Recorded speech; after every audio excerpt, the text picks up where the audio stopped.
JTG said it, bringing the hood to you, but guess what? He brought wrestling to the hood. The one, the only, you don't have to say it, but you have to say it. De'Shawn Sho Tyme Watkins, creator of COMPTONMANIA. Now, here's the thing about this. It's so crazy because at the end of the day, I'm an avid wrestling fan, and I thought I was. I really thought I was like this big wrestling fan until I met you. Me? Yes, you. Just walked in and basically had the same reaction that, okay, I forgot to say you. We're currently at Jimmy Ward Order. This is being recorded right after the Leo Rush event. If you don't know, well, we got Chelsea Green in a couple weeks. But that's not all that's going on, well, in the summer. We're also going to be talking about the next COMPTONMANIA event. But before we get into that, I want to talk about the man behind it. So, how'd you get into wrestling? How did I get into wrestling? It's funny, I've always been a fan. How we started COMPTONMANIA, I haven't been doing comedy for about like 3 or 4 years. I was battling with depression. I made a decision where it's like, hey, you're 34, like, what are you gonna do with your life? Are you gonna, do it the way you've been doing it? Are you gonna go after what you want and come after them draws? And ladies and gentlemen, that means them dreams. Like, what are you really gonna do? And so I had to purge myself, get in touch with my inner child. I did my comedy show in the backyard. I made about $300. You know what I'm saying? Packed it out in the backyard. And then my boy Cam, what's the deal? He said, when is the next show? I said, I don't know, but I do know this. Let's bring wrestling back to the hood. He thought I was crazy. He said, what would you call it? I said, COMPTONMANIA. And it was just something that I felt like in my neighborhood alone, they need more options for one. For two, is something that can bring the neighborhood together because we need vendors for small businesses as well. So we can have small businesses, give them entertainment, and then next thing you know, you might have people that say, hey, I might want to be a wrestler. Okay, let's get them training, and then next thing you know, we creating a whole forum. So it just started being something where a silly, jokey idea I was capping wind up being something that was so huge because I really wanted to unite my city though. See, that's a beautiful thing because, like I said, as wrestling fans, and the problem is too many people, and I think we both know this, when they say like, oh, you're either a basketball player, right, a football player, right, you need to learn music, yeah, or selling dope, yeah, yeah, I mean, gang or banging. last but not least, you better find a 9 to 5. Yeah, or maybe stripping. That's true, and I ain't here to judge that because OnlyFans makes a lot of money. Now, here's the thing. Okay. Like what you just said is you giving us like another option, another bridge, and giving people like, hey, you can make money via wrestling. You can do things. There's more to it than just that. Right. So regarding you, right, are you just a promoter or are you a wrestler? I am a promoter. I am not a wrestler. It takes, to be a wrestler, you have to go through training. It's got to be in you. You got to be serious about your craft. And I'm not going to be one of those guys that's half doing it because I respect the craft that much. I mean, you can't, like, these are people that put their bodies on the line to entertain you. Like, you don't understand the way how their bodies feel after. And if you think I'm capping, you go into the ring and you take a couple of bumps and see if you can handle it. It's not no joke, bro. Exactly. It's not no joke. I'm a promoter, thank you. And I'm glad. Credit or debit. Yeah, that's what we talking about. So, and I'm glad you brought that up because, well, not that, but about putting your body on the line because you just had your first event. No, third. Third. No, fourth. My bad. Okay, so yes. Here we go. This is what happens when you don't do your research. It's all good. Now, you've had your fourth event. It was the first major event. Okay. There we go. So he's not wrong. So, because this one, I'm going to be honest, the Ghetto Gauntlet. That name came from Anthony Desiree, by the way, ladies and gentlemen. Anthony Desiree. I call him Mr. Desire. But go ahead. So the Ghetto Gauntlet, it's something that, see, you know that like back in the day they used to have, this is the Survivor Series match, Right. and this is the Royal Rumble, and Right. there's some things, and it's some, like nowadays people just have tournaments. Mhm. But you call it the Ghetto Gauntlet, and I'm like, what is that? Right. And you already got me hooked on it from that particular moment. So I want to know, like, you crowned your first champion from it. Oh yes, yes. So let's talk about it. Let's talk about it. The Ghetto Gauntlet, first of all, what does it mean? It's like this. They're like, when you're in the hood, it's a little different. When you're in different, say, better neighborhoods, you just go after your dream. Go do it, Jimmy. Go do it, Johnny. When you in the hood, going to the liquor store, you can get killed. When you're in the hood and you going to college, you might have to catch a couple of buses. You can get robbed. You can get killed. You got to survive in order to make it. So it's more. And I mean, people in other places, it's too, but it's higher in the hood. You know what I'm saying? So it just meant like there are certain obstacles that may be in people's way that has gone through different stuff, and before they can even get to a place, they have to survive all this other BS. We crowned our champion, Rancho, who was, well, I'll tell you about him after what happened. So he's in a tag team match. He was doing double duty. He gets hurt in a tag team match. They lose to the PBA and Rob Shit. And so it's like, we have like a little quick musical break from Eddie Collier, who killed him on the guitar. Like, he was tearing him up. The audience was like, wow, what could come after that? We gotta have the Ghetto Gauntlet. And guess who drew number one? It was Rancho Camacho with the busted knee. We didn't even think that he would be able to compete because he just got his knee jammed out. So he's number one, and he survives, and he freaking wins. I mean, it was crazy, bro. It was just like, how could he win? And for him to win, to come in as number one, he had a bum knee. It's like the hood. You know, you might have, your dad might have died when you were 2. Your mom might have struggled with some stuff. You only have your grandma. But your grandma is teaching you how to be a man. She ain't no man, she lost her son. So now you're talking about a kid and I'm talking about myself, a kid that's experiencing all this trauma, who doesn't want to live. How does he even get to the point where he owns his own wrestling company?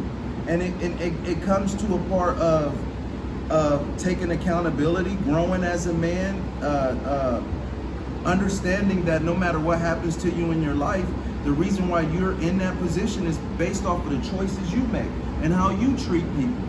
And when you look at Rancho, I mean, what better champion than that? A guy who takes his motorcycle from California to freaking Vegas, he's taping it up with duct tape, ladies and gentlemen, with no seat. It ain't like they paying you $5,000 to go wrestle in Vegas. Right. You might get a peanut butter sandwich and some cup of noodles, and you know, let alone gas. So we talking about somebody who breathes the craft. And not only that, I'm so privileged that Rancho is even with COMPTONMANIA, because he's a star, bro, and he deserves to wear the MFM, and that's it. I mean, he's the definition of that. I mean, he comes out to mariachi music, for Christ's sakes. What? Camacho is legitimately a hard-hitting guy, and I've seen him perform. I've seen him fight. I've seen him literally dive on someone into a bush. I'm not joking. It was a bush. He dived onto him, and Are you talking about him with Jack Cartwheel? Yes, actually. That's another bad motherfucker right there. Yes, and it was one of those moments I've seen it, and I'm like, it hurts because there's no give in a bush. But yeah, I wish him the best of luck in your promotion, and hopefully a lengthy title run, depending on who's his next opponent, and we'll get to that maybe later. Ooh. So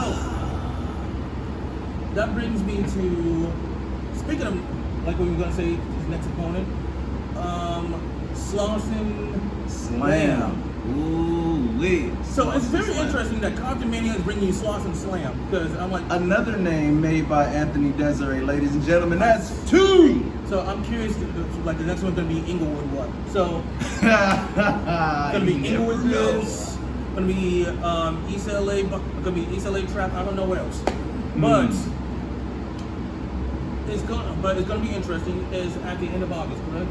Yes, it will be August 29th, and the card is coming. Matter of fact, we're actually going to do a discount pre-sale starting next week sometime. So, You know, with that said, you have your champion of your brand. So the question is, will you have a tag team division?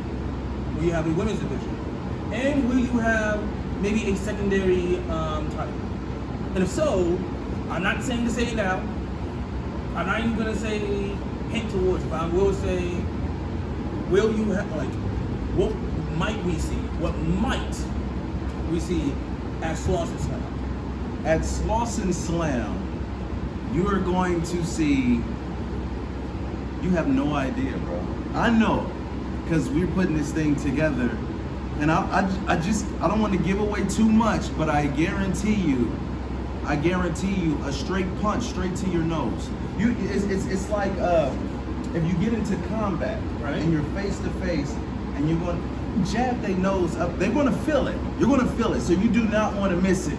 Now, as far as like having a different divisions, I mean, there are a lot of tag teams. True. So, I mean, there could be some tag team, I don't know. Now, as far as the women, that's probably coming a little later. But tag team, I would just say you're onto something. All right.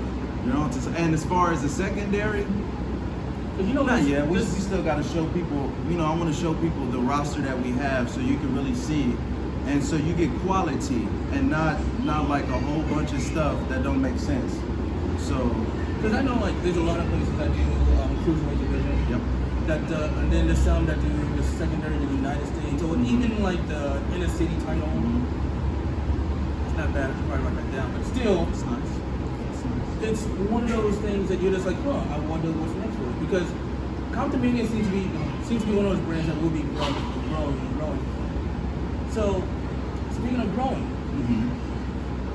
what do you feel like, okay, you might have a YouTube series, or will you have maybe even live streaming series? It's so funny, and this is where I'm going to take y'all behind the curtain a little bit. So when you're building a company, first of all, I got tank tops out. They $20. It's called COMPTONMANIA, called Shmoney, credit or debit. Listen, so when we did the last show, the footage is crazy. We got drone footage, we got different cameras, but we didn't have a switcher. So it's taken longer to edit the product because that's what it is. It's a monster. We've been 2 weeks away. 2 weeks ago? Yeah. The hype has still been dope because we've been releasing pictures, but it's crazy. Just one person editing. So what we're working on for Sloss and Slam is having a switcher, so then that way we can go live. Now my YouTube, I was thinking about giving it away, like once we edit it and just throwing it on YouTube. But guys, I'm gonna be honest. We're still trying to make money for Sloss and Slam. So what we do is when we edit that puppy, we're gonna have a special viewing. We're gonna charge people $5 if you wanna watch it. Now, if you don't get to watch it when we have our personal viewing where you get, you know, what we'll do is you can go on Patreon and watch it for $10, okay? And that'll get you right for Sloss and Slam, so to get you caught up. So what we also are trying to do, we wanna build, but I also want to give people a proper show. Like a lot of times too, when you come to the hood, they just throw stuff together and be like, hey, you guys like it because you never get it.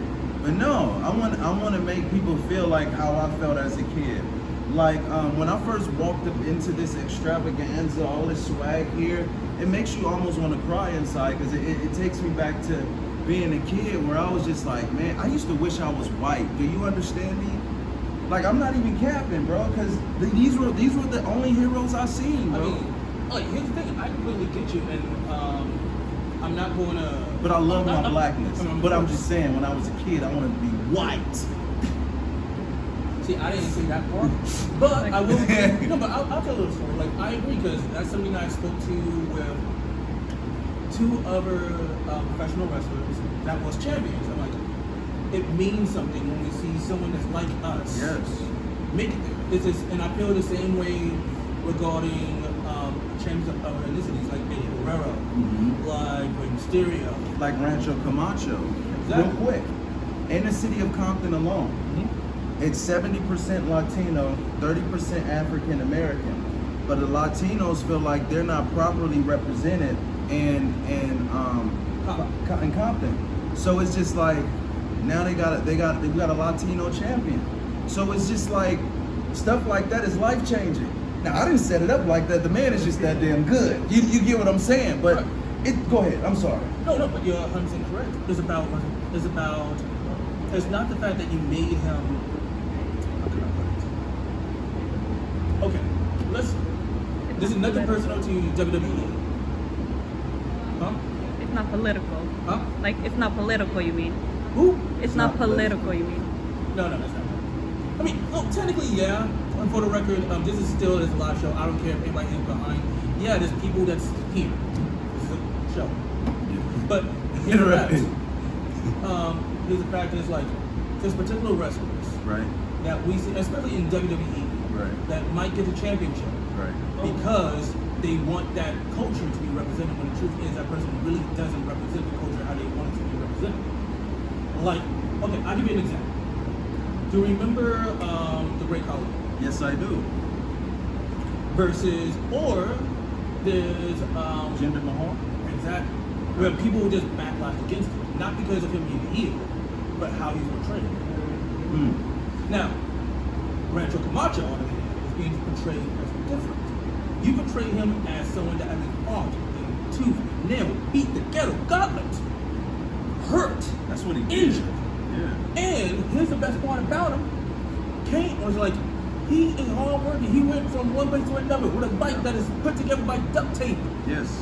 And he was late getting there because his car had got towed and he was stuck on the freeway before he even got there. So the fact is, I respect that.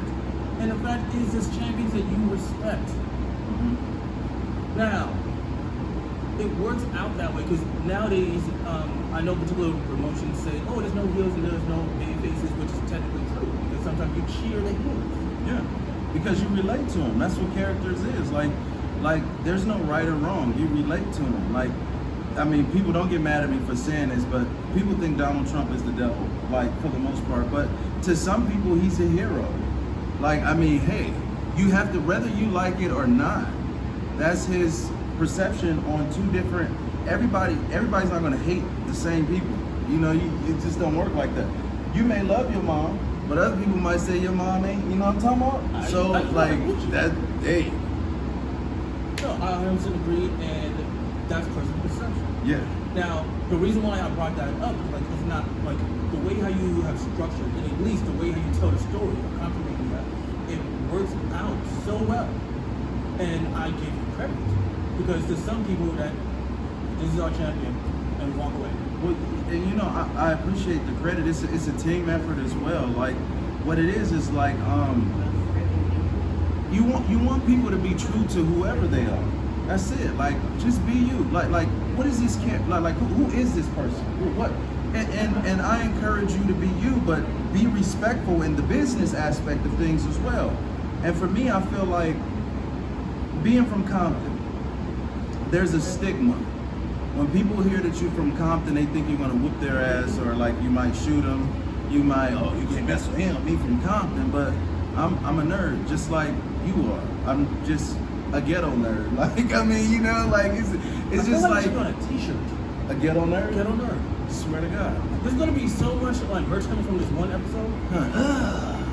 Merch heaven. So, with that said, I'm excited for Sloth and Slam. You excited? I'm excited. Y'all have no clue. And Y'all just see Sloss and Slam like, oh my God, I'm about to, oh my God. I wish I could just say it, but I can't. because, like, I know I'm excited. I'm gonna show it to her. I might get a VIP ticket because guess what? It's that damn good. Can I even say what the VIPs got last show? Yes. So VIPs, the tickets is $50 for VIPs. You got a COMPTONMANIA swag bag full of stickers, towels. You also entered you into a raffle to ring the bell for the Ghetto Gauntlet. We had a secret VIP room with adult beverages and other snacks. And also the VIPs got an email and they received Crypto Infant for the Freaky. Come on, we take care of our VIPs. Why? Because COMPTONMANIA costs money, which means we need your money. So when you give us money, we try to do everything in our way to make your experience that much awesome. Simply for the fact, like, to do this for the hood, I want to give people great shows. Like when you watch when WrestleMania, when we were kids, Right. they used to have pay-per-view. And before the pay-per-view, they showed highlights for like 6 to 8 hours before the event even come. Yes. And over again, you would hear, oh, WrestleMania. And they would play that song over and over again. And the guy come off rapping, WrestleMania. And I'd be sitting there going off. My mom be like, turn that goddamn shit off. It don't come on till 4 o'clock. It's 12 noon in the goddamn day. Don't nobody want to hear that shit. You know? So it's just like you want to create that same excitement for people. You know, like let's just get away from just let's have a match. Who gives a shit? I'm going through hell right now. Make my life worth living. That's what Michael Jackson was about as far as performance-wise. That's why he knew moments. That's why Shawn Michaels was so great. That's why the Hitman was so great. That's why Jake the Snake was so great. He told great stories. His ring psychology. He knew how to mess with you. Ravishing Rick Rude would tell you how much a fat, out of shape person you are, and you wish you could kiss a real man like this and drop your ass. Like, that's what you want. Bring people in, and I just feel like I really care about that. Thus is my name, Sho Tyme Watkins. It's not a gimmick. I'm sorry. So, don't do this as a commercial for COMPTONMANIA. It's not a commercial, but it's a commercial. But with that said, where can they find you? You can find me at COMPTONMANIA on Instagram, COMPTONMANIA on Facebook, COMPTONMANIA News on YouTube, and COMPTONMANIA on Patreon. And we don't really have no content up, but we will once the Ghetto Gauntlet come out, and we should have some more highlights and stuff coming from you. It's gonna be like long nights of editing and stuff. So, with that said, I'm Leo Styles. He is Leo Styles. I hope so. With that said, catch you on the next one. On the next one, and you better be there. All right. TWO. Someone to save you.